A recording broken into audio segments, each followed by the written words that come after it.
John, have you read Variety? What are you talking about? What? It was a mistake. This will never, ever, ever, ever go away. Gotta be awful. You were grief-stricken and No one's seen the movie. Because it's still playing. this is NPR. You got the lowest grossing movie of all time. I said, which one? This is not real. This is not factually true. Let's try to set the record straight.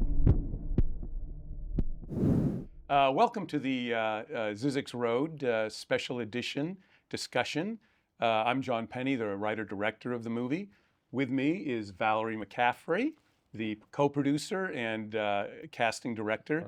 And, of course, Leo Grillo, the producer and actor, lead actor, star of the movie. And so I guess we're just going to begin. We can start anywhere, but do we want to kind of start at the beginning? I want to start it because Okay, I'm go. the actor in the group. See, I just want to say we've all known each other for almost 20 years. I mean, we're like family. We've seen the kids grow up. We talk. Our kids are getting pictures of each other. And John's with us. I haven't seen you in a long time. Yeah. But she looks terrific. I mean, look at you. This in Hollywood. You know, you haven't seen anybody in 20 years. You go, holy shit. She went the reverse. So I kind of was thinking we kind of start a little bit at the beginning, maybe. I think that's a great idea. How we all met, how this all came together. And the fun thing about this, I think, is that everyone's going to have a slightly different version because we all come from different Oh, we're going places. to hear things that, yeah, you didn't know stuff that I. Exactly. Yeah, right.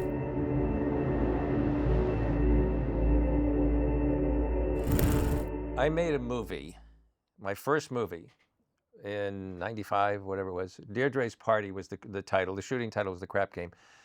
At the time, Mike Lee was famous for Secrets and Lies. It won Academy Awards. This thing was an improv movie. Did So Mike Lee direct it? Mike Lee directed Oh, it, wow. yeah. So anyway, I'm making a movie, and I set the date, and everybody says, you're crazy. Nope. I don't know if you remember Sam Christensen. It was his group of actors, so I didn't cast anybody. They were here.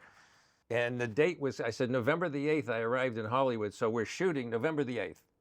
November the 6th, the monsoon came, and I had to build a half a mile of road to get to the set, for real. But I had this 17 people, no script. Okay, we're going to do an improv. So we brought an improv director in, worked for a month with the actors. It was 35 millimeter film, shot 120,000 feet of film, and that was my first movie experience. 10 years later, they say if you ever make a second one, you're an independent producer. And they said, it'll take you 10 years. This was 10 years. And I said, okay, we're going to make a movie, and this time we're going to have a script. So I got in touch with somebody who gave me John Karras, who's important to this story. John Karras was John's manager. My manager, yep. Yep. And John sent me a couple writers, and I had an idea for a script, which became later magic. But I had this idea, and John came in. So we hit it off right away. There's something about John. John's the nicest guy in Hollywood. Oh my God, yes. There's nobody nicer in Hollywood. And talented. Oh, shucks. Thanks for Oh, that. shucks. It always helps. Yeah, The yeah. talented part. Yeah, the talented part does help, for sure. We hit it off for about an hour. We're talking about the movie and what I would, he's We a did. writer. It was one of those real kind of easygoing things. We just started talking and then got on really well. I said, "This is now. I'm going. This is a movie, and we're getting a script. And this time, I'm getting a script, and I'm gonna really budget this right." By the way, John, what are you working on? Yeah, right. And John says, "Oh," and he starts telling me about Zyzzyx Road. Right. And while he's telling me, all my wheels are going. 17 actors, improv, build a road, da-da-da-da, film, 120,000 feet. John's telling me, and I'm thinking of all this. 3 people in the desert, video. What could this cost? John, let's do yours. That's how this happened. So what's fascinating about that story is that from my point of His view, point of view, I love this. I go in there, we started talking a little bit, and he says, well, what have you been working on? So I had just gone to Vegas with my wife, Kathy. We were driving back. We went past the famous Zyzzyx Road. She says, oh, look that's a funny name. Why don't you make a movie about that? Somehow involved. So I, no particular reason, maybe I was driving, whatever it was, I just started spinning this idea. Oh yeah, the road in the middle of nowhere, strange name. There could be, it's not normal in any way. It could be twisty-turny. What some people call a puzzle movie, which is kind of what this is. It's a puzzle movie. And so I concocted this idea. It kind of formed in my head. And I just went home and I just worked out this treatment. So I had sort of just done this before this meeting. And when you said, well, what do you have? And I just said, well, I had this, and I was just coming back, and, it really was there. And you go, and we had talked a little bit before. You said, well, I'm a producer, and I put movies together, and I'm an actor. You said something about, for this project, we'll find a director, don't worry, blah, blah, blah, blah, blah. And you just kept going. And then I'm going, they don't have a director, so maybe there's an opportunity here. And so I pitched the idea, and he said, well, what? That sounds really good. I didn't know it was about the 3 people in the desert, that it would be cheap. And I said, well, yeah, but I'd love to direct it. And I remember sitting there hoping, oh, shoot, I just threw the bait out there. Is he going to tell me, no, we'll find someone else? Or whatever. And maybe for me, it took like, 5 long minutes, click, click, click. Finally he says, okay, you can direct it. And I'm going, oh my God, okay, this is great. First movie I'm gonna direct. And I said, this is fantastic, very excited about it. I was looking for directors and looking for writers. He's gonna do both. Right. Oh, so it was kind of, you could say. It was like it came together. You want to direct? Please. Please. Well, it was Easy great. decision. Yes, Yeah. it was a lot of fun. Yeah. And that's sort of how it started. We worked on the script together. As we started working on it, it quickly became apparent that as the star, that was the archetype that I was working with for the character. And more, this character was designed around Leo, because I knew who was going to star. And it wasn't like we had to go cast it, a wide net or anything, and try to find something. So a lot of the elements and this essence was based on Leo Grillo. Obviously, Grant, being Grant, is different and didn't actually. Still got a G. Yeah, right. Didn't actually go through all this, the puzzle stuff in the movie, but that was sort of a lot of the development was with knowing who the actor was. And don't forget, you shot it. You shot it before you shot it. That's right. I love to be prepared. So what I did was Leo said, hey, I've got this video camera, and it takes place mainly in the desert with a couple people. Let's go out and have some fun and see how it works. And so I said, great. I took the camera, we went out, and I basically shot the entire movie, just trying things. With actor friends. You had actors. With yeah. you and an actor friend. Yeah. Yeah. And what was amazing about that is that I discovered as a director something amazing that I never would have known. And that is, when you're shooting a lot of the movie with 2 people sitting in a car, there are critical angles you cannot get in a real car. You've got a post there, you've got a windshield, you've got this there, you have to, all this clutter, and you're really limited in terms of what kind of angles you can get in a car. So if I hadn't done that previs, I never would have known that. During the movie, having known that, what we did was we had 3 cars. Yeah. We had one that was real, practical. We had a stunt car we were going to crash, and we had one break-apart car. And that break-apart car could have the post comes out, the windows could come out. They could go back in, the roof could come off, the doors could come on, back on, every part of it. I could take the camera and move it anywhere. Without that ability, it would have been horrible visually to be in that one location for so long. Right. And it came down to little things like when the stunts were happening, when there was a rattlesnake in the car, all that stuff, I couldn't have gotten those shots. And that was all because we prevised the movie completely on video before we actually shot it. Well, I remember too, there's a night scene where Grant is trying to bury Joey. Yeah. Boom, boom, and it's hard. Grant, boom, boom, boom, and he looks up and he said, and so I remember he wanted a crane, wanted to do this, and somebody made a remark to you. Somebody said something like, "Why? This isn't going to work." Yes, it will. I've already done it. Yeah. That's right. It's right. I think I just went up on a chair and did it because a ladder or something got the shot. But that was also another interesting thing we discovered doing this was that one of the details in the script is, he'll just start digging a grave.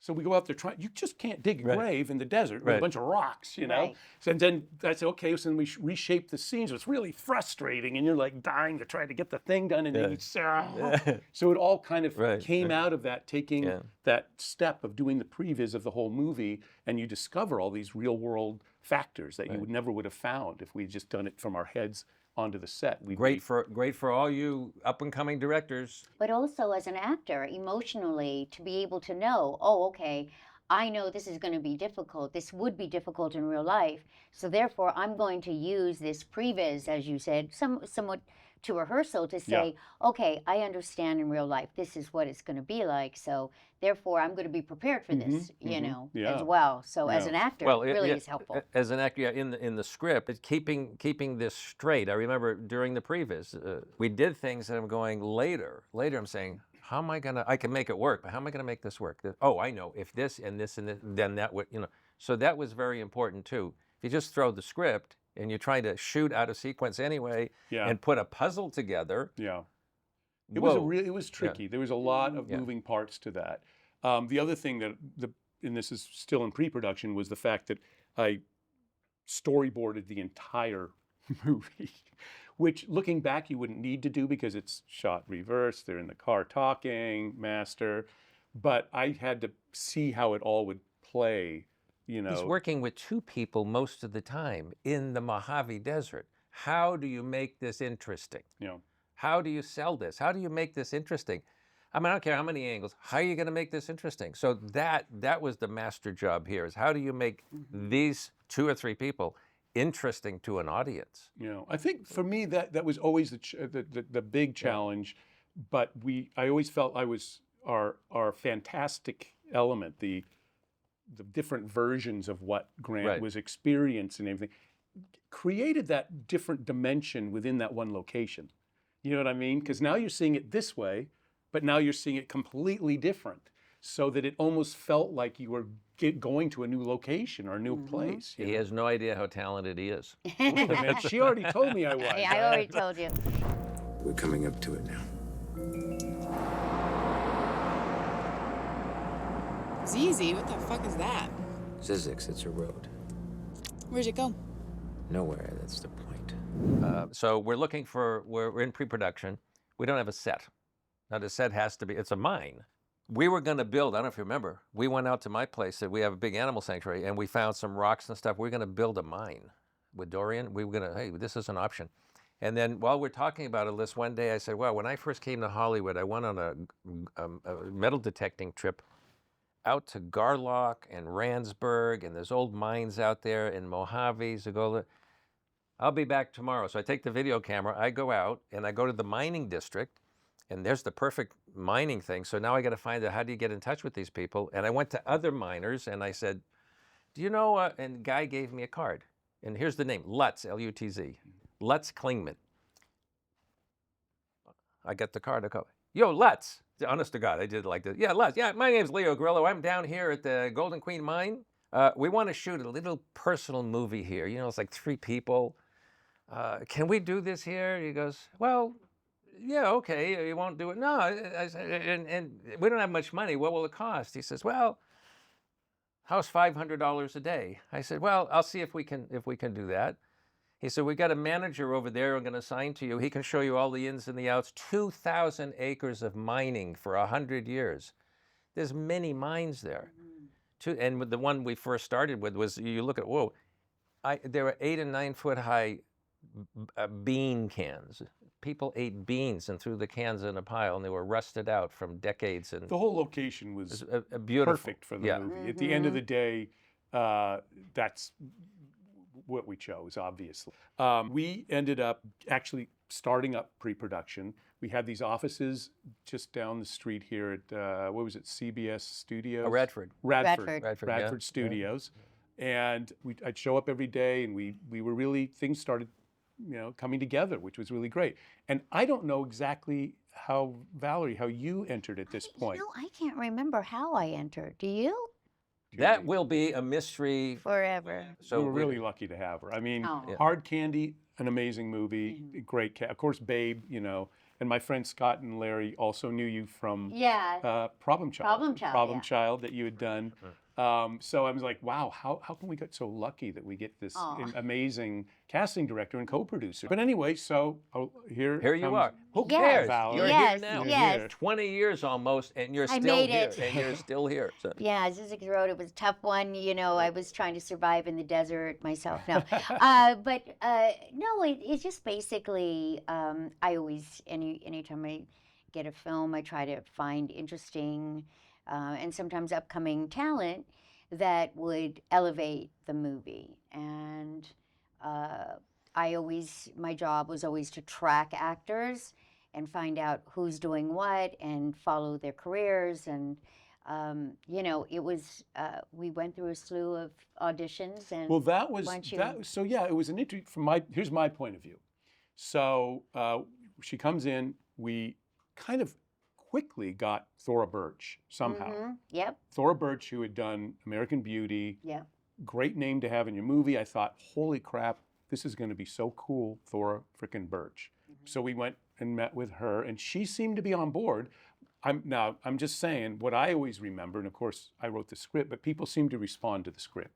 They thought it was different Yes. and weird and quirky, and the actress gets to play 3 parts in one. Right. Yes. And so there were a lot of female actors who wanted to play the part. So I don't think we ever were like had a lame part that we were trying to desperately find anybody. Right. People seemed to like the part. Yes. So then Thora Birch, I think we finally got the kibosh from her agent. Once it got up to her And agent. close to deadline. We're Yeah, close we to were we're really close to deadline. Really close. Yep, we were. So that's when we did the big, Casting call. every ingenue in Hollywood came through. And during that process, I'll never forget the one that I told you I'm going to surprise you about. Yeah, this. yeah. So in comes this kind of slight blonde girl. I say girl because not Yeah. womanly. And damn good actress. Really, really good. But there's a lot of strong sexual content to this movie. And I've got to now put this young woman with the archetype of Leo. And I'm kind of thinking, why is Valerie showing me this person? I'm not sure, but she was really good. And I'm saying, oh, wow, okay. So she leaves and I said, I just don't, it's just not going to be comfortable to have like that young a woman. She says, you watch this girl. She is going to be huge. Turns out it was Amanda Seyfried. Oh my God. Yes. Who came in and See, read. she always does this. I She know, always I know. does this. She It blew my mind. Amanda Seyfried. Can you Yeah, imagine? came in, and among many others, I'm sure Right. that I don't remember just. But then it was like, wait, there she goes. It would have But not. it didn't work. wouldn't work Wouldn't work. archetypically with the older man, and she was just. But Katherine Heigl, Tell the Katherine Heigl story because from your point of view. From your point of view, because I get my point of view. Okay, tell me. Well, I mean, all I What do you remember remember? is What do you remember? So you've I done remember- 1,000 movies. I know. mean, how do you- I remember that. Again, I'm tracking actors, and I look at. She had been interested early on, I thought. Yeah. But I looked at her and I was like, this girl is really physically right. She's, and again, because I track actors and track what they're doing, and I ended up bringing her name up to you, I believe, and you. I didn't know her. Okay, from no, here's Adam. what He happened. told me who she was. I tell you what had happened. no idea. You guys, this is my story now. Yeah. This is I put the money on the horse and she won. Here we are on deadline. John has. That's right. We just lost Thora Birch. We were No, out well, in the that was desert. after Yeah. Thor. This was even after that. So I'm sitting there in the office, and Valerie is like, we're a week away. We got to get an actress. Not that we're, begging anybody, but we've been out to a lot of them, and different reactions. But while they go out, I'm going, it's not her. It's not her. I mean, it's not. I feel. To me, a movie is sacred. It's like a religious experience. It's got to be these characters are coming alive. They're going to live on Right. stage for a short time, and they are only alive with each other. They got to be the right people. They got to be. I didn't like a lot of the names and a lot of the stuff. And then I look at the list, and on the 2 columns of 10, and on the right, roughly, and on the right in the middle is Katherine Heigl. And I said, There oh you go. my That's God. right. That's right. Oh my God. And she says, what? Katherine Heigl. Get her. Who's Katherine Heigl? I had seen flipping channels. I remember where I was. Flipping channels. I saw 5 minutes of a movie I found out was terrible called Prince Valiant. But I see this tall, blonde, sword-wielding princess fighting these. Oh my God, who's that? Why isn't she famous? I look at the name, Katherine Heigl, and I remembered the name. I put it That's in my right. brain. Mm-hmm. I said, "Oh, maybe she's German. Maybe she's just got an accent." She maybe actually that's is German. maybe that. Yeah, but maybe that's why. But Maybe not. that's why. But I remembered Katherine Heigl. Wow. And then her name pops up on this list. Now, can you imagine this? I'm going to work with Katherine Heigl. Yes, we want Katherine Heigl. Yeah. So we went out to Katie. Now, if you remember, only person who knew Katherine Heigl was John Karras, John's manager. He came into the office and we said, we're going out to Katherine. Oh my God, Katherine. No, he said, oh my God, Katie, you guys are going to be great. This is going to be really good. And I go, huh? You call her Katie? Oh, I didn't know that. So we're going and she's got the script and all that. And now she wants to do it and we're ready to make the deal. And this other movie, we're ready to go. And this other movie needed pickup shots for 2 more weeks, they told her. She's committed. Right, I remember Oh, that. I We had a remember. meeting. I'd forgotten about this. We had yeah. a meeting. Yeah, I yeah, I told you forgot we're going to about say this, too. things. We had a meeting at Crazy Autos out in Acton, you, Dorian, and me, and we went over and you brought us the problem. Here's the problem. Katie is in this other movie. Legally, the offer can be withdrawn or we wait 3 weeks. Well, what happens if we push 3 weeks? Well, we got to pay these people. Or we can go out and we go, no, the decision, boom. And then we all agreed. Yeah, we wait 3 weeks. So we waited for Katie. She got done with that movie. She came on ours. Right after that, then she booked Grey's Anatomy. And that was really great because I always worry about elevating the movie with names, people you can sell, people will recognize, you know, in any film I do, because I know how difficult distribution can be. So we got really lucky. And of course, she has a huge, A huge career. huge Now, career. Here's Valerie. Now, I'm an amateur compared to her. She's made thousands of movies or whatever. You've been involved. So I'm over there, and this is my first time with a casting director. So she's, you know, we're doing the thing, and one day a limo, and I'm not told this, and I said, "What's a limo doing there?" And then, oh, they're picking up Katie. Katie's in the scenes today. What do you mean they're picking up Katie? So I get a hold of Valerie. It's a limo. What's this? Oh, I know. They're picking her up for a promo for the new series she's in, Grey's On Anatomy. ABC, yeah.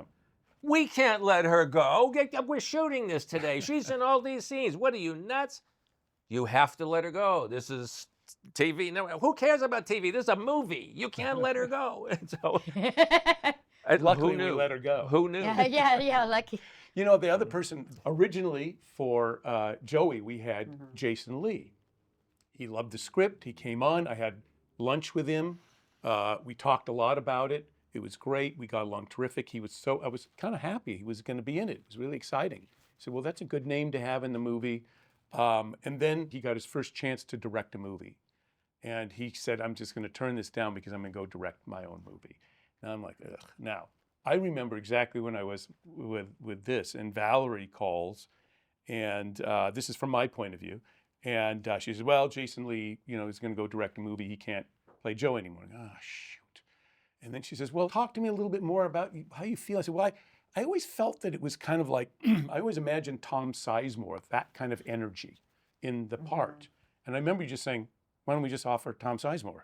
I go, oh, well, gee, I guess. And I got to tell you, and I loved it because I wanted somebody formidable for Yes, Grant. Yes. exactly. Tom was friggin' formidable. He was scary. Now, Tom let's was- be honest. yeah. Okay, so what was going on with Tom at that time was I said he's a scary force. You're not unpredictable. You Very. don't know. You have to believe this guy could do what he's threatening to do.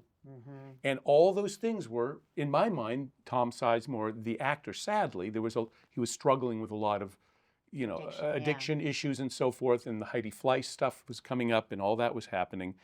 So it was just like that was the aura of who he should be, and we ended up getting him. So in a way, there's other consequences because of that, and I have a lot of stories about that. But during production, during pre-production, we finally had our cast. We had Katherine Heigl, Leo Grillo, Tom Sizemore, Right. and we were ready to make the movie. Yes. Yes. Absolutely. But I have to get one thing off my chest because it's always been a question, and it factors into this pre-production thing. So Dorian, our production designer, comes to me and he says, I'm going to make the road sign that says Zyzzyx Road and the exit. And I go, great. He says, but you know that you spelled the road differently than the real road. And I go, yeah, and never explained it. So I have to tell the little story of what happened. And Leo knows this story. Recently you asked, you said, why did you misspell the road? And I said, okay, here it is. I was looking. I'm sorry. What I said was the typo worked out. The typo. So no, actually, I had gone. I was doing the script, and I go to the I want to double check the spelling of Zyzzyx Road. So I typed in ZYZZYX, and up popped ZYZZYX. What the hell? And I read what it was. It's a predator. It's a bug that is a predator. And I go, wow, okay, who's gonna know that the road is ZZYZZYX? I'm gonna call it Zyzzyx Road, kind of after the bug. It's such an inside weird thing, but people ask, so I'm just gonna throw it out there. That's the story of why we misspelled the road from the one you read on the way to Vegas. Anyway, that's a convoluted story. I don't know if it. That's No, great. I think That's it's a great. great- But that's a that great explains story. Marissa's Of character, course, the of Zyzzyx. course. Yeah. But anyway, so we finally get our pre-production ready. We were under that pressure, remember, to get started. We had our cast come into play, and we begin production. Yep. So for me, that was obviously very exciting. The first stuff we shot was the stuff on the trailer.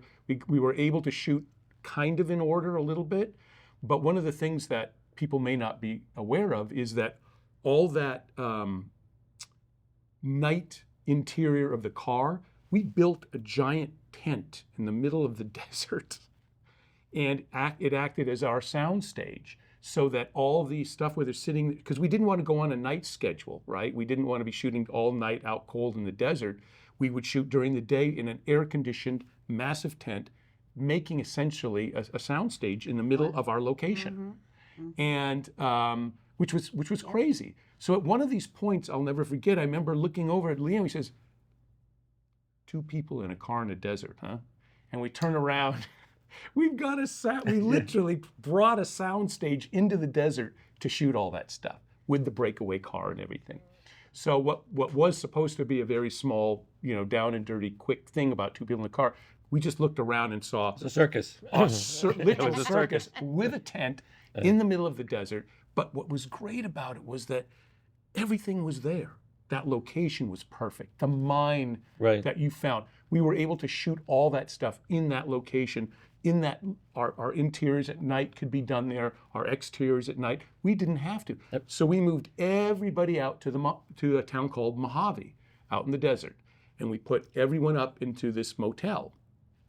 Our editor, Joe Katowski, who comes into the story later, all the cast, all the crew, everyone was in this motel.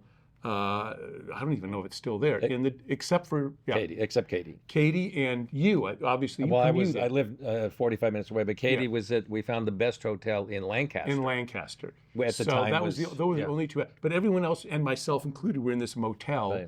And that's sort of where the whole journey began. Was once you get isolated like that with so many people, it's kind of like you become this extended kind of family, and everyone starts to really know each other.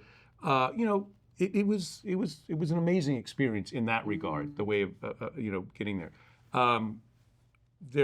For me, there were a number of things that occurred during production, and jump in any time. But one of them that I recall, which was a real challenge. First of all, when Leo took a chance with me as a director, I said, Leo, my home page is writing. I can write up and down, sideways, backwards. I see the movies in my head, beginning and end, like a hard drive. I can skip anywhere. I can do all that. I've produced stuff. I've edited movies. I've done everything. I'm not so great with actors because I haven't done it so much, right? And you were so great because you said, "Oh, don't worry about it. It's going to be fine. It's going to be fine. Don't worry about it. If you say something stupid to me, I'll just laugh it off. Don't worry about it." But it was really something I really wanted to learn how to do. So I was always kind of a little unsure. It was my sort of unsure area. when I was 16, I was in summer stock. Rue McClanahan was a good friend from summer stock. But I was in summer stock. And I'll never forget, there was a guy named, his real name was Jim Campbell, but his after name was Owen Campbell. And the reason was you couldn't have the same name. So there was a lot of Jim Campbell. So, but Jim was he was older. I was 16. He was like in his 30s, and he was a wise man. You know, you get these older guys teach you things, you know. But I watched Jim one night on stage, and I said, Jim, what'd you do? Dan Kennedy was another actor. I forget the play, but Jim did something, and you can see in Kennedy's eyes, he lit up. You know, there's some magnetism, something's going on. What'd you do? Oh, well, that's something you only do when you're a professional actor. And they whatever it was, it's some kind of humor that they do to each other live in front of the audience. I'm going to say the same lines to you every night for 17 weeks. Well, tonight I'm going to say this a little different. You can't laugh, but you're going to get it, and then you're going to try to do it back to me. That was always in my mind, and not that I planned on anything, but I had to put my mark in this movie. I'm known for rescuing animals. And here we had to pretend we had a mean pit bull, which is the stereotype. So in the movie, we have a mean pit bull that's going to attack this, and attack Katherine Heigl, and it's the meth dealer's dog and all this. So Grant comes around, and I did what Jim did to Dan Kennedy back when I was 16. Coming around the trailer, and then I go, oh, look at that pretty, and I pet the dog, and I do that nice thing, totally out of character. But to me, it was a statement. I had to get it in. I just had it was like absolutely. But I thought it really worked. I thought it was a really great little beat, and I know why we did it, but it still adds that interesting, quirky little beat with Grant. That's like, when we began this project, Leo came to me at one point and said, John, if you wanna throw something out of left field for me at some point, you don't have to tell me. I'll be okay. You can surprise me if you want. Well, normally you don't want to do that to actors, because then you'll lose their trust if you just start, suddenly in the middle of a scene you aim a gun at them or something. They'll go, whoa, I don't trust you anymore as a director. But you had given me this permission. You had said to me, if there's something you want to, it's okay. You gave me this permission. So I didn't do anything the whole shoot. And then I remember one of the last scenes when you're on the edge of the road, and we had been through 17 days of a shoot. We were exhausted, and I remember seeing you, and you were becoming unhinged. Grant was becoming unhinged, and I just felt, he needs to be even more off center. There's got to be something that would make him a little more not so together. And so I remember saying, okay, now Leo gave me this permission, so I'm going to use it this time. And I said cut, and then I don't yell during directing. I'm a soft-spoken kind of director. I'll give you the direct, whatever it is. This time I remember I said, Leo, you fucked this whole thing up. We've been in this desert for so many days, and you are not nailing this, and you're ruining the entire movie. And I remember you going, oh. And then I knew you, on some level, you clicked into it. And the next moment, you had that sort of off-centered vibe to it.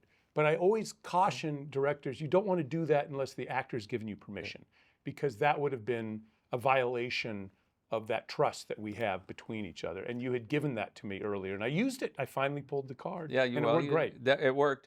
So what was fascinating to me was going through that experience as a director and figuring out how each of these three actors worked so differently.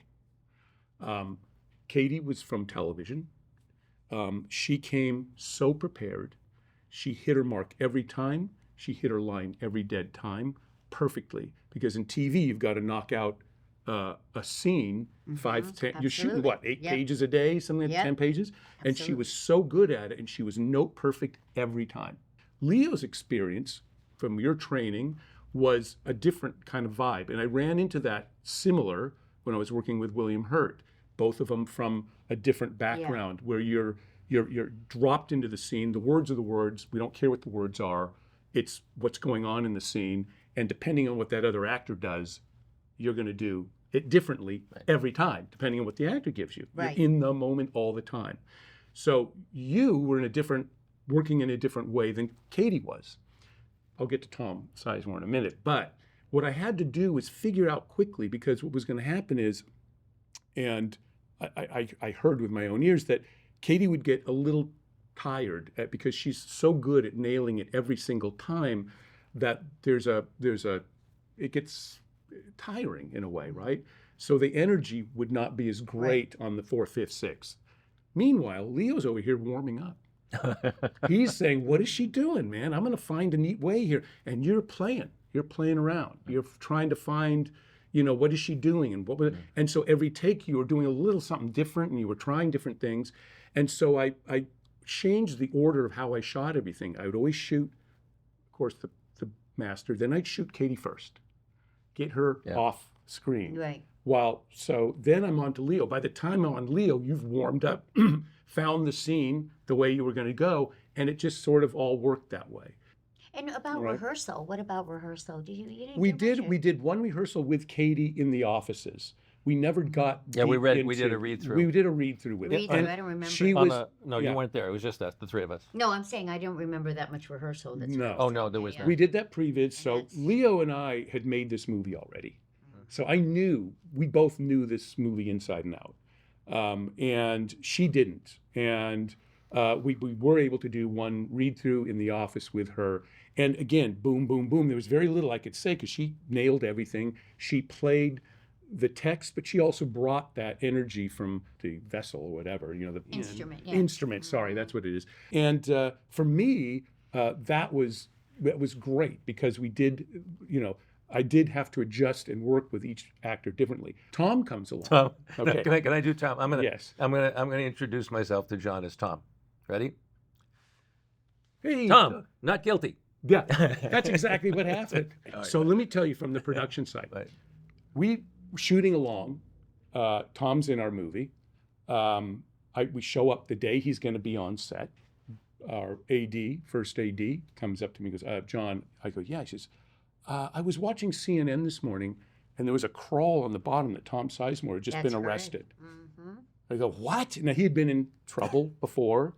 And I go, oh my God, is he going to even show up today? No. His agent called. His agent called. Yeah. He's going to be here. Don't worry. I'm going, oh, great. So we were up at the trailer shooting Ricky Medlock, which is another great find. Ricky Medlock, who plays the meth dealer. Yeah, because I found out. Yeah. It was our Janet Leigh. So we were up there in the trailer, and is he going to show up? Is he not going to show up? And next thing you know, he shows up. But In a limo. in a limo. So there, he just says, John, I hear on the radio, John, he wants to come see you. I go, okay, what's going on now? So here he comes up and he does exactly that thing. He comes up, hey, John, get out of here. I'm not guilty. That's what he said to me. Yeah, right. That was the first thing he said. How funny. I'd never heard anything out of it like, hi, how are you, whatever. I'm not guilty. No, It he was the said first- to everybody on the crew, "Hi, not guilty." Well, Yeah. one thing I can say about Tom, okay, is that this man loved being an actor. Oh, let me tell you. And he would do anything. I'd seen him, I don't know, 3 years ago, 4 years ago maybe, and we hung out together with another friend of mine. And it's just so, when you meet actors that are so inspired by the craft that they do, the work that they do, and yes, they have issues, but somehow when I see them, I see the actor, I don't see the issues as much. And I was a little worried when I had found out that he was arrested, and I was very worried about the movie proceeding. And but because he loved what he did and he didn't want to let anybody down, the man paid money out of his pocket to pay for that limo to drive however long it took him to get to set. And I do admire people that commit to their craft and continue to love what they do despite their personal issues. He was great with. I tell you how we became friends on the set the first day. Tom, however he worked, he relaxed, and we had the big knife, with the only thing sharp on the knife was the point. And Tom is showing the crew, you know, he said, well, I played this, whatever baseball player he played, and he's flipping the knife from behind him and catching it in front. Flipping it in front. And he flips, and he missed, and it goes right down into my boot, one of these boots, and it's sticking out. And I looked at him, and he looked at me. He's, don't worry about it. The fact that I said, don't worry about it, because he was, you know, worried. He just stuck a knife in the producer's foot. Producer Yeah, and lead yeah. actor. And no, it's fine. Well, we became friends. You should have said guilty. No. But let me tell you what he did. He's showing me himself singing on stage. He's singing in a little nightclub or something. And who's so close? Who's doing? His arm is out there, and I couldn't figure out in the movie, in the video, where's his arm? And you cannot see, but all this camera work is Tom's arm, and I'm picturing in my mind, how does this guy get his arm disconnected from his body to float around him with the camera? And he's singing and doing all this stuff. And that was the first selfie I ever saw in my life. That's I didn't see a funny. real selfie for years. That's funny. But it's all his singing with it, and he's over there, and that's not mine, you know. Yeah. He's a phenomenal. But about his acting, he loved to entertain. He said, whatever his work is, your choices as an actor, he believed had to be entertaining ones. So he had to entertain. Well, I could tell you, we had more than one lunch when people left. They went to the other side of the restaurant or left. I'll never forget, you know, the smokehouse near Warner Brothers. We're at the smokehouse, all the people with the suits, and Tom's over there telling me a story. And whatever story he's telling me, he's in it. He's telling me the story, and he's boom, and his elbows are in the mustard and the ketchup and the mustard and the ketchup, and he's telling me the story. And there's condiment all over him and the table. He never saw it.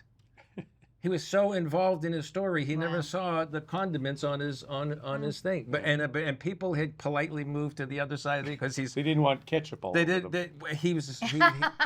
He was acting in real life. Yeah. If he were an artist, if he were a painter, he'd be sketching day in and day out. He'd sketch everything. That was him. And just an actor's actor, just a really right. Totally. He was obviously battling, you know, the addiction issue at the time, and which made it a little difficult at times. When I talk about working differently with different people, there was at the very beginning of my career, I wrote the screenplay for The Kindred, which had Rod Steiger in it, and we had what I considered, you know, not the best dialogue, because you're kind of a new writer and all that stuff. But what Rod Steiger would do is he'd take that block of dialogue and he would play it like a jazz musician. He knew exactly what had to be said in that line. He'd come out the other side for the next actor.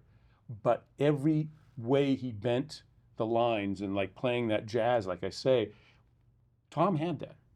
Tom had that same natural ability to really inhabit that moment and find this. The difficulty, I must say, as a director, was that it took a lot of takes and we were shooting on a format that had only been done, people only knew it from the Star Wars movies.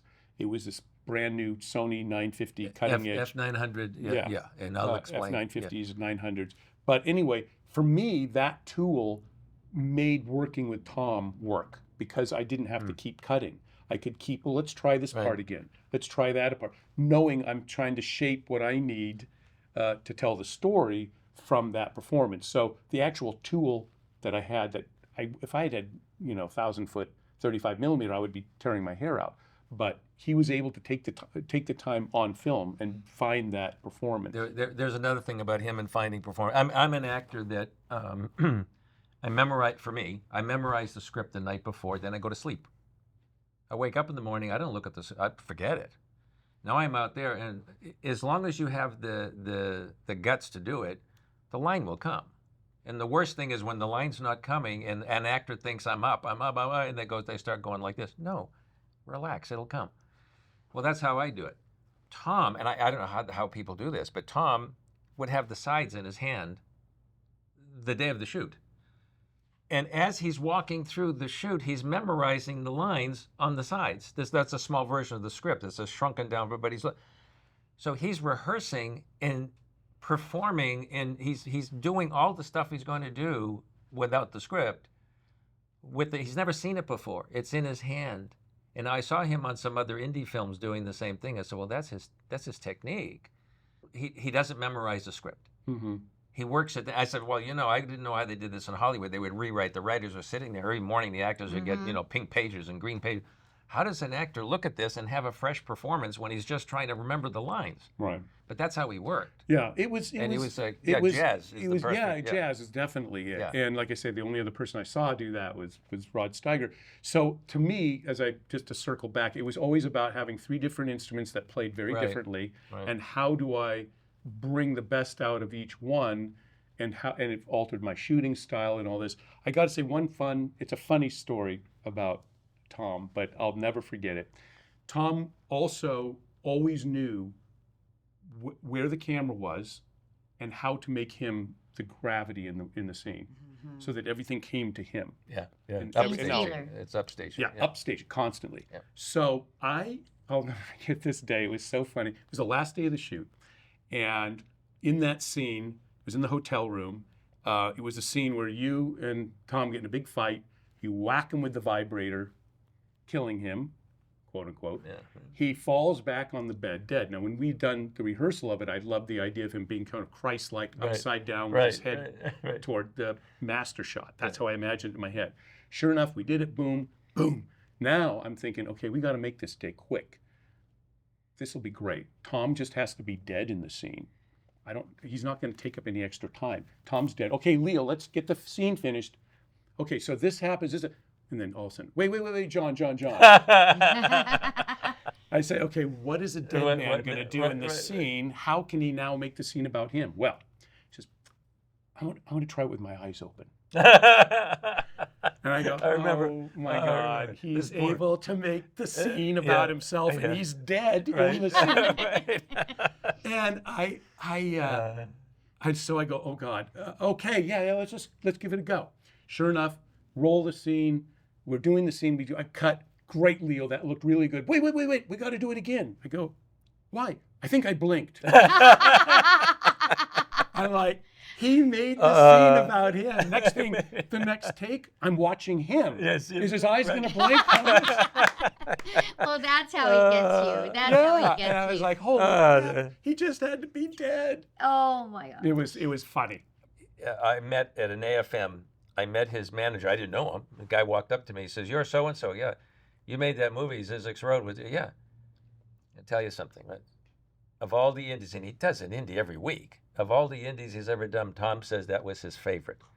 He loved that script. He loved the movie, loved the whole experience. That was his favorite. And I'm thinking, Well, it's interesting because... But he said it's real. I'm not blowing smoke. And I also, and I know this is weird because ultimately this movie became well known for reasons that had nothing to do with the movie.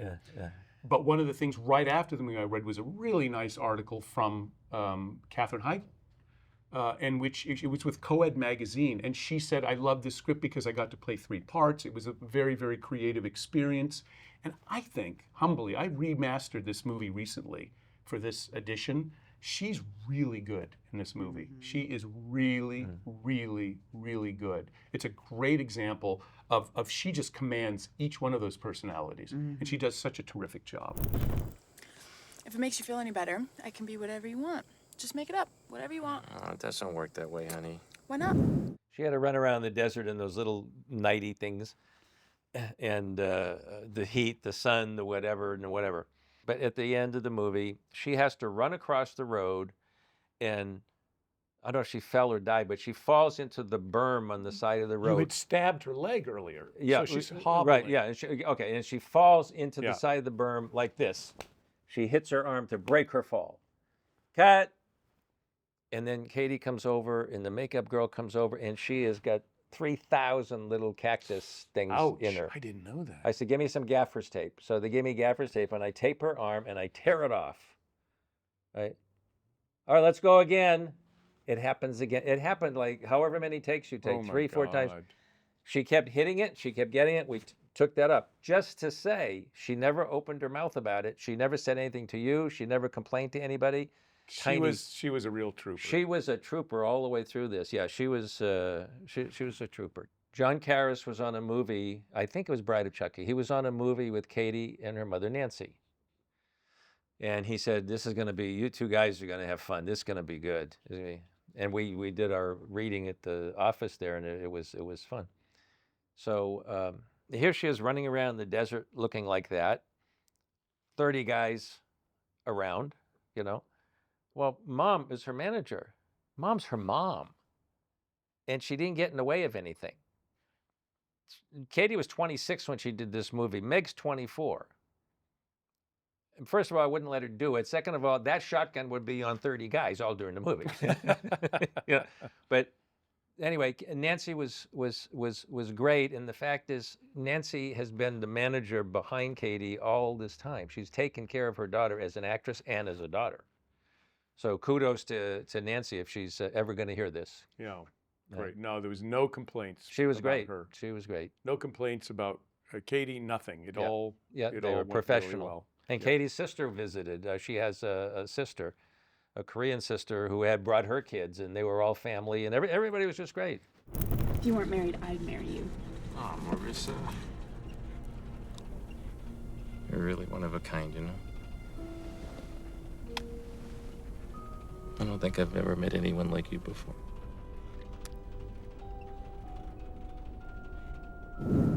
So during production, we had a couple of unique Yeah. situations, to being in 100% in the Mojave Desert shooting this movie. Yeah. And one of them were rattlesnakes.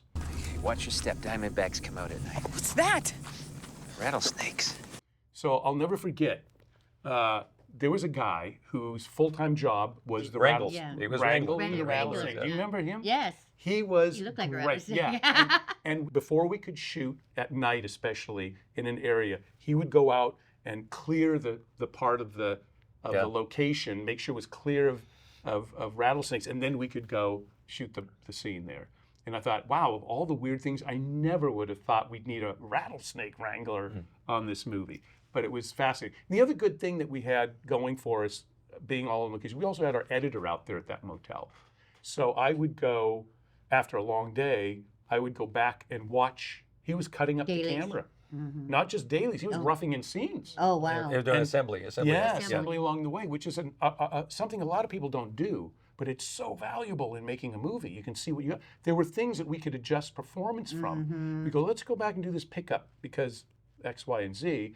And I never would have seen that had we not had the editor with us the whole time. And having started in the editing room, the first thing everyone always asked me as a director was, oh, great, you can cut it too, and we'll save money. Yeah. I said, no, No, we need the extra set of eyes. You need the extra set of eyes on it. And you were that way too with the performances. You were always there watching, and you were great. And I may have even told you I was not as secure working with actors. You did tell me. Yeah, this. and so having you there as that extra set of eyes to help out was phenomenal.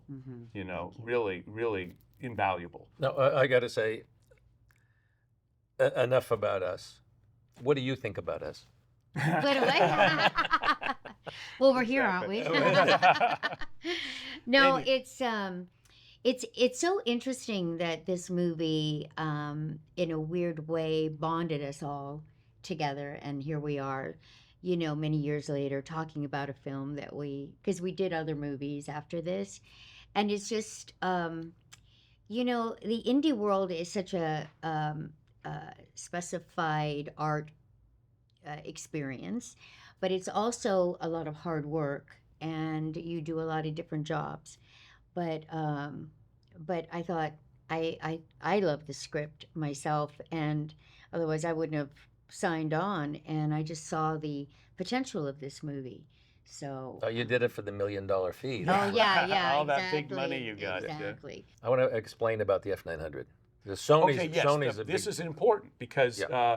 when we first started, I assumed we would be shooting 35 millimeter. I never heard of this system, and then I started reading about Star Wars being shot on it, the prequels. Uh-huh. And Leo had Leo, this. yeah. You've always been ahead of Yes, your time. and he's like, "Oh, I'm telling you right now, we're gonna shoot on this thing. Yes. And I've got the equipment, and Yeah. we're gonna kill it." Did you know, That's John? my problem. My yeah. problem in life is I'm 10 years. You're 10 years I'm 10 years ahead, and then You and are. I'm the outlier, and then The big challenge was for us, as I remember, we needed a DP.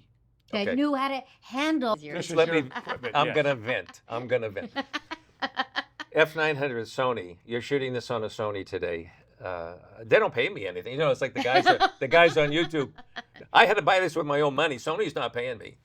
The first wave of cameras, the F900 2/3 inch chip, it just came out, and Jeff was one of the inventors over there with Sony. And what they were doing, they made it for television. They really made it for studio. But they said, I think we can use this for feature. And it was delicate, you know. So there was the first wave. Dale Launer, who is, he wrote My Cousin Vinny and Dirty Rotten Sure. Scoundrel. Well, you know Dale. Sure. Dale was in our group. He and I were friends during that time. We both had F900s. And there was about 8 of us had F900s. So we went to Santa Fe and we learned that we could light an entire exterior monastery with a candle here and a candle up in the window. That's the low light capability of this thing. It was phenomenal. So we did all this experimenting. We went to one where we went to the cinematographer's big dinner.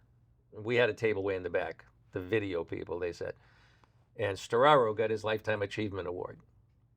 And one of the guys up front there, one of the speakers, made a remark that we'll teach those video guys, you know, something. And I yell out from the back, "You wait!" Right? They didn't know that Storaro was helping us with the cameras. and Alan Davio, you know, he did ET and Sure. stuff. And Alan was one of our people helping us set the I don't know, the inside the camera, you know, the inside, the gammas and the this and that. He's the one who taught us about airbrush. He's the one who said, look, it's hyper reality. You can't use a movie set with high def. It looks like a set. You have to use the real deal. I said, well, what about people? What about makeup? Oh, makeup's going to look like makeup. The only thing possible is this airbrush. So I went to Dyna and said, you two meet. And then we have Dynair. So anyway, this was early on. Well, the F900 was so new that they didn't like it. They said it's not film. Had you known, maybe.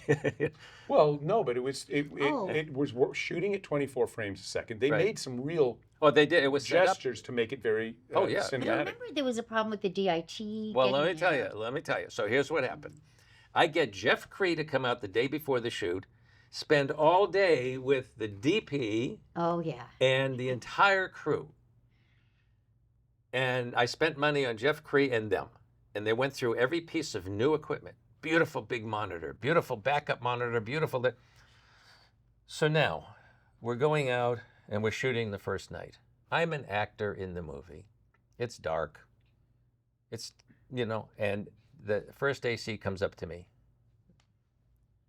trying to tell me a secret. Your monitor doesn't work. The big thing doesn't work. I mean, it doesn't work. It was just there yesterday. He said, doesn't work. Get the other one. I'm going to go do a scene here, right? That one doesn't work either. Get the 9-inch, the one that you put in your oh yeah, that's working. So now they shot for a week on the little 9-inch. The big ones didn't work. Cut to after the movie, they didn't put the terminators on the back of the monitor. The monitors were black. They were working fine. They just didn't put the terminators. Yeah, and there was more of a complication there as well because the technology was new. People didn't understand it. And that brings me to what, from my point of view as a director, was the big challenge, was that we were trying to find a DP that would understand what we were working with. And that was really hard because very few DPs knew what the heck it even was. David Klein was somebody you recommended. Yeah. Great DP. He went on to do Homeland. A very successful DP. He was on board. He really was. But we went through a lot of DPs because a lot of them would say, yeah. And then they would not at all. They didn't like it. It was a prejudice against, that's video. No, it's not. I shoot film too. So it's digital. People didn't understand digital. HD. Yeah. They didn't get it. And this has happened. I'll always remember that experience because Leo was 10 years at least ahead of your time. when you were adopting I'm a 18. technology. Look at me. That's what I said. But adopting a technology that we all went out there in the desert and shot and had a little problem with the camera. Well, I'm going to tell once. you about the problem. Because here's what, thanks to Band Pro out here, my buddies over in Burbank, Amnon Band runs, he's the owner of Band Pro. Tell you how these people are. We're out there in Santa Fe. I got this new camera. There are only 5 sets of prime lenses to go on the camera in the world. Only 1 set was in the United States. It was a Band Pro. Now, what would anybody do? Here I am in a Santa Fe workshop with the rep from there, and he calls Amnon. He said, this guy wants the primes. Not only did they sell me the primes, but they gave me the discount. Anybody else would have given me a surcharge of double. But we got the only set of primes. The only set of primes in the world. lenses to shoot. And then we go in the United States. So then we go to the next thing. I said, I'm worried. I mean, we got cameras here today. We got 2 cameras and another one as a backup in case something happens. This is the way we work. I'm out there. I've got Katherine Heigl. I've got Tom Sizemore. And I got 1 camera and I'm in the bloody desert. What am I going to do? These cameras are expensive. And here is what they did. There's a brand new one on the shelf in a box. We're going to give it to you. Don't open it. If you open it, you own it. And if I don't, no. Just have it in your back pocket. So, first, second week of the shoot, whatever it was, it's almost lunchtime. First AC comes up to me. I'm in my trailer getting ready for the scene or whatever, and he comes up and he says, we got a problem. What? The camera's broken. What? I think it's the drum, but the camera's dead. What do they know? Nothing. I'm over here telling you and blah, blah. I said, okay, tell them nothing. Tell them take a lunch. Bring the camera in. Okay, so he comes in with the camera. I unboxed the other one, and he and I put all the stuff, all the accessories on the new body. Tell nobody, and then we sent it out again, and they thought we're geniuses. Oh, I thought I'm a genius. Somehow you had repaired it. I'm a genius. I'm a genius. I'm you know that actor that does that? Yeah, well, he just fixed the camera too. Yeah. But I didn't want anybody to know because they were very expensive. And what I didn't want was the famous thing that I got all the time as a producer. You get this, you know. We need more money for this. Well, we don't have it. Well, you want it good or you want it cheap? Right. That's what you get all day long. You want it good or you want it cheap. So I didn't want them to say, oh, he's got a deep pocket. He's got another camera. No, tell nobody. Tell nobody. Keep it quiet. And it turns out you're just a great technician that can fix And I'm any a genius. camera. I blew the sand out of the drum. There you go. Anyway, so, we did it. We spent that time out there all on location. And I remember when I was out there was like dust bowls. Yeah. that were Very much. happening, Yeah. right? That's why the camera went. Yeah. It was really rough. It was, It I was couldn't really rough. believe it. But the actual scene where you go into the cave with Tom yeah. is an actual cave. That's the mine. It was That's an the mine. actual mine. Yeah. There were a number of them. We shot the exterior against Right. a different one, a smaller one that the Right. exterior looked more sort of Lone Ranger mine. yeah, looked kind of movie-esque. Yeah. But the one Cool. that the interior was the larger one that was safer, and You didn't want to build a mine at your, I didn't want to at drill your- into the. at Well, your, at why? your place. Why? I mean, I'm in you cleared Hollywood. out a road. I mean, why don't you build a mine? I was living in Hollywood, and one of the first things I did was go with a metal detector that my godmother gave me as a going-away present, and I go in a metal detector, and I go in a Garlock and Randsburg in the Golden Queen mine, or Silver Queen at the time. Why? And that was it in my life. It ended. And years later. Later, it's remembered Oh. How God. crazy! Yeah. That just is- shows it. That is crazy. shows you that no matter what happens in your life, And you know what? We have the last footage of that mine is in this movie. And Yeah. in the mine, they told me, Lutz told me, I said, what are you going to, he said, well, we're going to tear it down. What do you mean going to tear it down? I said, we're going to level it. We're strip mining. There's going to be no Soledad Mountain. It'll be gone. Yeah, so our entire location It's gone. is gone. It's a ghost. But thanks to the power of cinema, Yeah. on this very edition, Yep. you will be able to see the original wow, Yeah. that's great. location. I have footage that we found from Yeah. Hermano, who shot all this behind-the-scenes footage. Yeah. We have the original set where we were shooting, and we're going to bring in some additional footage where you can see what it looks like today. So then and now, it'll be kind of Yeah. fun. Yeah. Perfect. It's a Good thing. historical. I should Yeah. mention Hermano. Hermano Venino was with me 30 years, I calculated. Yeah. We shot in the field. My rescues, I have an animal rescue organization, Delta Rescue, and he shot We shot everything I did. We shot. We didn't have an iPhone, or we'd be famous. You know, we shot 16 millimeters, the Betacam, and all the way up to high def. And when I made my first movie, he shot the behind the scenes. Now, the mice moved in to the house we were shooting at because there were clothing. I mean, you'd hear screams in the middle of a scene, you know, and then a sound man, I don't know why he did this, a sound man put what is it, R47, what do they call it? C-47. He put a clothespin on a mouse's tail during a scene. And the mouse was running around banging and we have to cut because what? The sound guy did this. So he made a documentary of it and called it Of Mice and Dice. Oh, how funny. And every movie he did, and he did the back stuff Yeah, here. so additionally, on this edition, I went back and found these beautiful little shorts that Hermano had made at the time that shows us prepping a scene, then the scene. And so there's a bunch of these fun things that are going to be included in the disc as well. I should say, you're going to see all the work that John does behind the scene.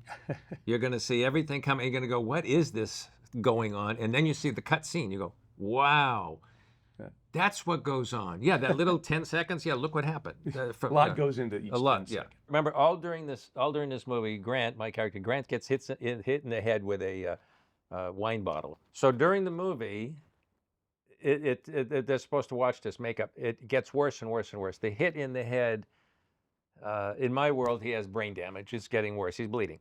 So, but the actual cut is bleeding a little bit more, and they have a Band-Aid right over here, right in this spot. So all during the movie, I'm in a suit, by the way, in the desert. That's always the best thing to wear in a desert. I know. I dressed for the desert, but and this guy's got the suit. So I got and the pen. He's got a pen because he's an accountant. So all during the movie, he's got a pen in his pocket. Ever since the movie, I've been carrying a pen in my pocket as a tribute to Grant. Anyway, my head. Well, we do this movie last night, the very last night of the shoot. We're in a motel room. This is where we enact the stuff with the hit with the bottle, and we're doing it with a stuntman, because he has to jump in and jump on the bed and grab the knife, and he can't get the knife, and so he swings the bottle at Grant, hits him in the head. We're doing this rehearsal, and the stuntman gets the bottle and hits me in the head for real, and my head is split and blood is coming out. Just the last night of the shoot, so like the last 3 hours. Well, we should have done that on day one. Then we wouldn't have had to make a... Yeah, so now we go into the bathroom, and they're putting super glue, which is all they had. They put super glue in the cut to stop the bleeding. Then after the bleeding stops, they put the makeup of the fake blood with the bandage and more blood, okay? On top of the real wound, which hurts, you know. Oh, God. And so we do. Now, there was a cut of this. It's a 30-second or minute cut of getting hit in the head and whatever.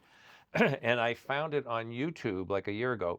1.2 million views. They just wanted to see you get hit They in the want head. to see an actor get hurt in a movie. Jesus. Actor gets hurt for real in a movie. Oh, 1.2 million people. We're a hit, John. From your wound. From my head injury.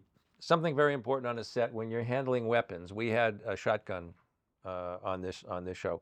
Even though you think you have a good armorer and you have this and that, it's the actor's responsibility. I'm not making any political statement here, but it's the actor's responsibility. But it's also anybody who has a gun, and I'm a shooter. Anybody who has a gun, this is an etiquette. This is an etiquette. You never point a gun at anything you don't want to destroy. That's like the first rule in shooting. Never point. I have to point a gun at Katherine Heigl. In order to do that, I did this every single take, if you remember. I racked the slide open in front of her. I put my pinky finger up the barrel to show that it was empty, and then she would nod her head, and Tom would nod his head, and now we close and we do the scene. Every single time. It's just a safety issue, and I just wanted to mention that because here we have a gun on the set, and people might wonder, Yeah, I mean, that's obviously in light of the incredible tragedies that have happened. All the filmmaking years I've spent, it was always about that strict protocol. Right. And in some of our behind-the-scenes footage, we do see Tom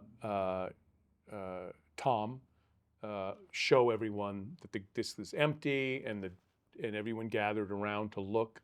And that kind of thing is super important. Now, I've heard that we may not even have real guns anymore on sets because of what happened, which is fine, if they can create an artificial Well, version. cowboy guns. Yeah, Cowboy guns were fake. A lot yeah. of them. Yeah. So, but yeah, it's interesting. Yeah, we were very careful. We were careful with that, and we were careful with the rattlesnakes, and we were also careful with the hydration. I remember that was a big issue. You kept telling us, drink water, drink water. Oh, or you'll get a crispy face. Yeah. But there was a lot of, I think it was a safe set. I never felt unsafe. There's a scene in the movie where Grant is driving, and he turns around and she's turned into this monster. Yeah. And he freaks and he almost drives off the road. Well, John wanted that shot of the car going, off the road into the camera. So we're getting ready, and first AC, I forget his name. We got a problem. What? Stuntman doesn't want to do it. He doesn't want to drive the car. Why? He's afraid to hit your camera. Camera crew doesn't want to do it either. Why? Because they don't want to get hit by the car. Well, I understand it, to be honest. yeah. I'm not criticizing that. And I went, Yeah. okay, here's what you do. Roll camera, give me a cue, I'll drive the car. Because it'd be destroying your camera. And the whole deal. And so I did. And so that panic that you see, well, actually it was real. Not for the camera, but I knew I could do it. Come on, it's Sure. a stupid, And it's the if middle you of the night. didn't, hey, man. Boom, one If take, you're- done. Okay, let's go. One of his many talents. Yeah, right. Stunt driver. Yeah. Now I'm a stunt driver. Now you're a yes. stunt I should driver. put But that- again, I got to say, they were right. In all Yes, safety on and set, it's they were safety right. on set is everything. However, again, you could run over your camera and no one's going to Nobody else complain. can. Yeah, Nobody yeah. else You're can. the only one who could destroy Nobody that, else can. that camera. Yeah. There was a Oh, scene. we did a pickup stuff. We had some pickup stuff, and now get this: we're at an insert stage in Hollywood, and they did everything, and they set it up, and we do. The car hits a rock, and this happens, or the car does whatever those scenes were. All in one day, we did 5, 6, 7 of these things, and set up. I said, we could have shot the whole No, movie no, you in can't. an insert stage. No, Instead, we you built cannot. this. No. Not the whole movie, but the Yeah. night stuff. The No, night stuff. actually, when you see this edition, Yeah. you cannot fake what you see now. No. It is really, we are in Plus- the desert. Plus, it's always great to shoot in practical locations. You get you all that. always get the You tr- depth of field. No, I and all understand of that, but I understand the producer part says it would have been so. Yeah, but do you want it good or you want it cheap? Yeah, well, So we wrapped, and then we started cutting. And we moved everything out of there and back to West LA. At this point, we kind of want to talk about the elephant in the room, which is why this movie is what it is and how people know it and all of that. And for me, it started after we had finished the movie. We had delivered it to the international distributor called Regent Entertainment. And the story I heard, and I know we all have interesting different stories, but the story I heard was, oh, Regent Entertainment, we have theaters in Dallas. And for part of this Screen Actors Guild requirements is that because we shot it under a theatrical SAG, low budget, the primary market has to be a theater. We have to fulfill this obligation to SAG. Yeah. We have to show Yes. the movie for a week somewhere in a theater, and we have to run a little penny ad. We have a theater in Dallas. There's 3 feet of snow. You could run it there. Nobody will know. We'll put the little thing in the paper. Nobody will show. Okay. What's the downside of that, right? So somehow we shipped them a DVD, and they plopped it in one of their multi-screen compounds, and it was played at I think noon during the week one time off a DVD, and that would surely satisfy Screen Actors Guild requirements. No publicity, no advertising, nothing. And so we thought, oh, what a great idea. Cut to, in cinematic terms.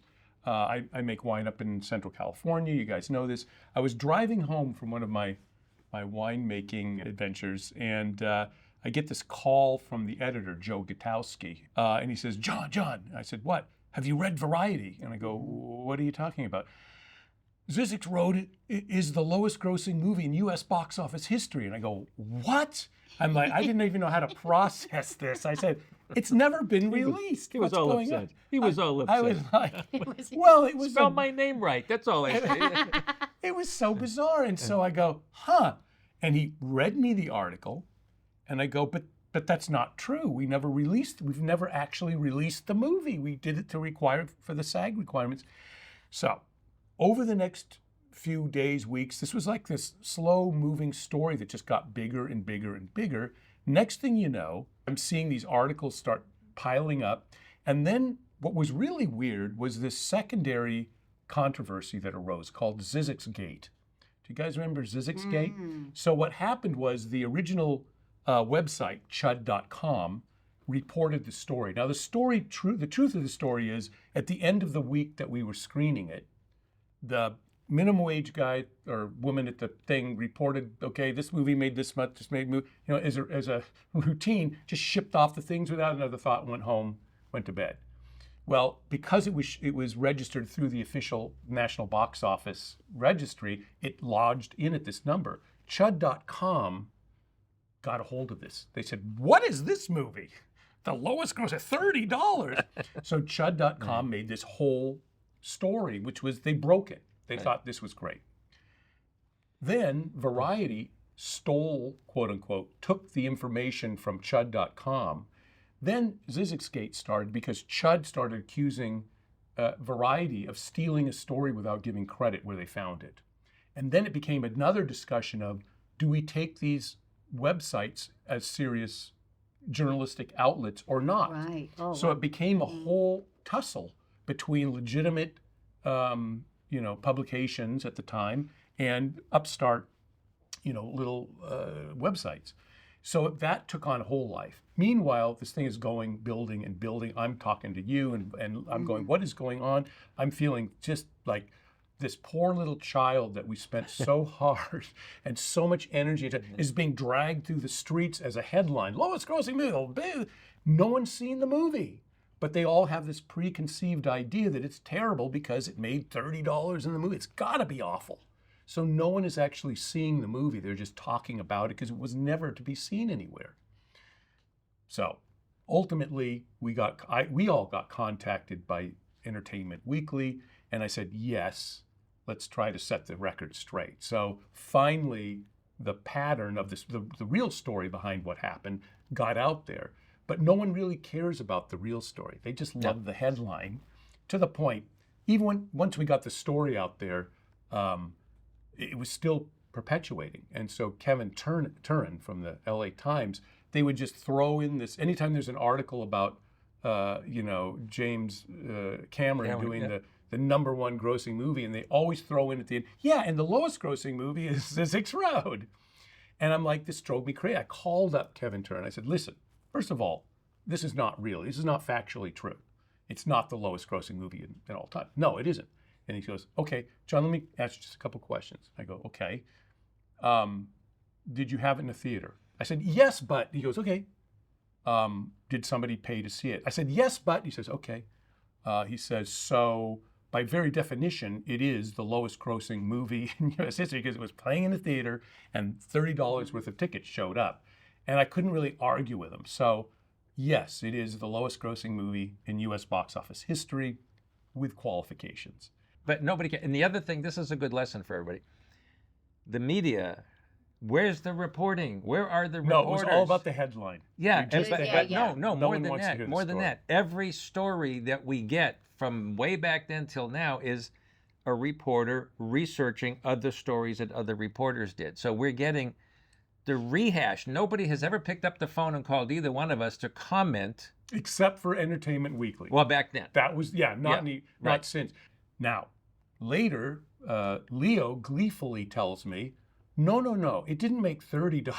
It made 20. 20. It made $20 because you refunded the makeup woman who actually was one of the people who went to see it because she lived where those theaters were. Right. Now it's your turn. She What took happened a friend. to you? She took a friend and said that was 2 tickets. I was out. I don't know what I was doing, but I came home. And there's all these messages, and I go, what? All these messages. So one of them was National Public Radio, NPR, this is NPR. We want to talk to you about your movie. Oh, so now I go live on NPR on the phone. And what's going on? He says, you got the lowest grossing movie of all time. I says, which one? Zyzzyx Road is the lowest grossing movie. Oh, for God's sake. No, it's not even been released. What are you talking about? So we got into this, and he's laughing a lot. You know, they got it. And then and that's when I told him, I says, well, if there were 6 tickets sold, I already know the makeup lady and her friend went to see it, so there was only 4 tickets sold, so it's really only $20. So we really, really own the lowest grossing movie of all time. Yeah, I read about it in Variety, and then I think I called you guys and said, "What is What is that? going on? I didn't realize it was released." So what happened with you? What was? Well, I was thinking, what the So was you it got a modified- phone call? or- Yeah, I did get phone calls from some colleagues that said, Oh, no. I know that you cast this movie, and look at did you see the headlines in Variety? And that's when I was like, oh, this is interesting. I mean, again, I didn't realize that it had been released. And that goes to show you, I mean, depending on the SAG requirement of doing a movie in that budget range and all the requirements that were needed, how this ended up happening, right? But it was quite interesting. I mean, what did you think? I mean, when you heard this, were you like, I this thought can't be I right? thought it was a mistake. Okay. To be honest, I thought it was a mistake. At least it made 300. They were, a couple of zeros off. They missed the 300. No, but I thought, how could this be, really? And then I thought to myself, is it still playing? Do I have time to go buy a ticket? To try to get it Yeah, out of the I'll get bottom. it out of That's the funny. bottom. You were like grief stricken. I saw the humor in it, but then my friends Scott and Larry, Yeah. they were the ones who got on the phone. They said, John, you got to run with this. This is a great Yes, story. yes. Yeah. They were the ones who says, your last name is Penny. It's perfect. You directed the lowest budget movie in history. Go with it. Make it work. It's great. It's so ironic at this point. Well, because it gets great reviews. Anybody that reviews the movie tells about the acting and how it is all great. So it's kind of ironic how all this But happened. Go no ahead, one was Leo. letting the movie be Yeah. being Well, filmed. there was another thing. Ronna Wallace, who's now the head of Eastgate Pictures in Culver City, Ronna Wallace. She was a producer's rep back in New York, and I took this to her back then. And it's not her kind of movie. She does dramas and stuff. It wasn't her kind of thing. But she said, I got to tell you, this is one of the funniest movies I've seen in so long. It's such dark humor. It just tickles me. I laughed all the way through. And I like that because there's a lot of places where I thought, are they going to get it? That was my hope, and Yeah. I mean, it was always designed as a black comedy in a Right. way, on a certain level. She got it. She And got it. I hope that comes through, and people are please enjoy and laugh if you want Yeah. to during this movie because you should. There's Yeah. a lot of that kind of dry humor. Yeah. I'm glad to hear that. No, she That's was great. the only one that said that. Look, first of all, we started a whole new category, the lowest grossing film of all time. We are also, think of all the movies that have been made. Think of Cecil B. DeMille and Chaplin and all the new guys and that. We are in all the movies ever made in Hollywood, tens of thousands maybe. I don't know. We're the last one on the list. Who could beat ZZY? Well- We're the last one on the list. And That we're was the- another grief I got was with a title like that. Of course, it only made It's the $30. I cast the lowest grossing There you go, movie. you own it. I have my own category. I don't think there's anybody That's right. that has a You're the only category. cast. Yeah. Wow. But I say, here's what you have. This will never go away. This will never, ever, ever, ever go away. Here's guaranteed. This movie in your collection is going to be worth a fortune. All right. And here's how. So the boxer goes in the ring, and he goes up against this really big name boxer, and he goes out there. And I've actually seen this. And boom! One hit, 3 seconds into the match, the guy's down and out. Lucky punch. Everybody in the industry says, or the whatever they call the boxing thing, it says it's a lucky punch. Nobody could knock that guy out like that. It's a lucky punch. But history says in the record books, it's a KO in the first round. Zyzzyx Road will always be the lowest grossing movie of all time. Nobody could take that away from us. There you go. And then when they see it, they're going to go, wow, this only made, yeah. But we did have something. It did get seen a little bit. Oh, no, I'm just talking about the initial. Oh, the plot. initial- Yeah, yeah, The yeah. initial Yeah. thing was. Yeah. Then we went on. So we ultimately obviously. It went out internationally. We made money. It went into Redbox. We did okay. But it had been it was like the scarlet letter had been on this movie so hard, right? It was like, lowest, it was like people like, oh, it's got to be awful without giving it a chance. Right, and that's the one thing that's just so crazy about it is because it was enjoyed by a lot of reviewers, and and they actually celebrated it. So it's so ironic that you really can't always believe what you read, right? No, it's true. What I really enjoy, and I think we've gotten some of these bonus material we're going to include here, is some of the people who have picked up the movie and are celebrating it on strange, interesting, and unusual ways. One of them was a jazz quartet or a quintet in New York. Yeah. Great. That does this great rap Yeah. as the jazz thing's happening about Zyzzyx Road, the lowest grossing movie in U.S. box office history. They were very kind to allow us to have the rights to that. So on That's the disc, terrific. we're going to be able to Fantastic. He's a have that. comedian. He's a comedian. And he has a background. He has the music guys, and he's a comedian, and he's sort of singing and talking, and he's telling the story. Statting kind of. Yeah, it's like what 20 minutes almost. It's great. It's so it's funny. terrific. It's But here's the terrific. thing: you were treated like royalty, like Ernest Hemingway somewhere. Where were you? What was the country? Oh, that was, that actually happened. Yeah, I went I know down it is. to Fantas Poa, which is a festival in Brazil. Brazil. I was screening Hellgate with William Hurt and Cary Elwes, which is the movie I did much later. And I went out after the night at the day at the festival, and I went into this lovely pub. I'm talking. I'm just, hey, what are you doing? Are you part of the festival? I said yes. And they're talking. Well, what have you done? And I said, oh, I did this, and Zyzzyx Road. Now, Brazil had been one of the places it was released. Right.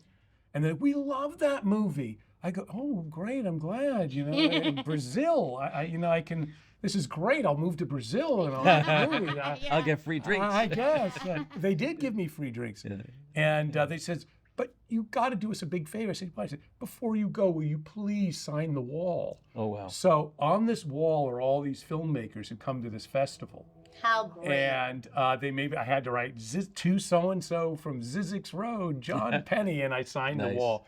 And so that's funny, I forgot that story. But yeah, it's weird moments like that. And then more recently, as I do this adjunct teaching at this film school, I'll have students come up to me. Can you tell me about Zyzzyx Road? And I go, crazy. oh, okay. And I'll tell them that they find it interesting and funny and fascinating. But the cast has endured.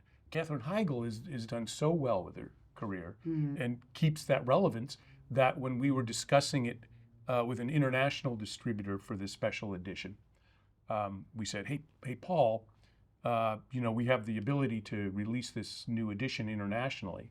He says, what is it? I said, it's Zyzzyx Road, and I told him a little bit. He goes, oh, okay. And he thought, oh, great, he's a great guy. He goes home. He's sitting there watching TV randomly with his son, much younger. Katherine Heigl appears on TV, and he goes, oh, Katherine Heigl, Zyzzyx Road. And Paul turns to him and says, what? What did you just say? And he says, she was in that movie, Zyzzyx Road. And he goes, oh, okay, so now he's graciously or willingly going to distribute internationally. But again, it's one of those strange little tributaries that people somehow have picked up along the way, and it keeps rearing its head. Yeah, and then it's interesting to know that, okay, we have our own category of the lowest grossing movie, and then ironically, now they're having a list of the next lowest grossing movie, and then the next grossing. So Right. it's like this, it's created this whole, the other movies are being thought They're about. competing with us Well- for the crown. Well, I mean, the next I think highest grossing, Oh, I or the see. lowest grossing was like 1 million or something, something There's a comparatively. big distance. I said we big started a distance. new category. Well, Yeah. the other one that we'll never be able to touch are the ones that have made the least money, which are the movies they've spent fortunes on. Yes. Like Waterworld and so forth, Oh, in which worst. that's a larger train wreck. Yes. And people often ask me, they say, oh my God, have you ever worked again in Hollywood? I said, everyone in Hollywood knows Right. Yeah. Right, the right. story. They know everyone goes out and does the SAG screening. Right. Ours got reported. Right. It's no big deal. What's your project? You know, Right. it's not like it's a big deal. People in the industry, but people outside somehow, think it's this big. Spell my name right. Yeah. But that was really interesting. Luckily, we're here and still standing and with a better than ever version. You know what? Right. This is all nice and nostalgic, but I think the bigger nostalgia is that we are all friends and Yeah. still friends. This is Hollywood. Who stays friends? Yeah, yeah. You know, That's it's what true. could you do for me? Well, no. What could you do for me today? Right. Right, Yeah, right. yeah. Yeah, no. This is good. We watched the kids grow up. That's true. That's so true. Yeah. So many In ways. fact, what was really amazing is, as I mentioned earlier on, I had built the character around you, the person, not you, but the architecture and so Right, forth, right. and a lot of what was going on in your life and so forth. Not literally, but metaphorically. It's okay if it's literal. It's okay. Yeah, I'll take And credit. what we really ended up with was this great moment where Grant is snoozing, and we have this lovely image of this little girl and Grant and the puppy, and The insert, yeah. we see them all together, and that is Meg. Meg and was 5. Meg was 5 years old, Yeah. and She's 24. She's 24 now, but she is part of that movie forever. Yeah. I don't know, Meg. Where's Meg, are you around? So Well, you know what? What's amazing is here she is. Take a seat.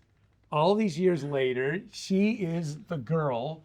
She plays Grant's daughter in Zyzzyx Road, and look at her. She's a beautiful woman, 24 now, and there she is. Thanks for doing. I know this is terrible. We shouldn't have done this to you, but I couldn't resist. Well, you know what? I'll tell this story too. Here's how shy she is.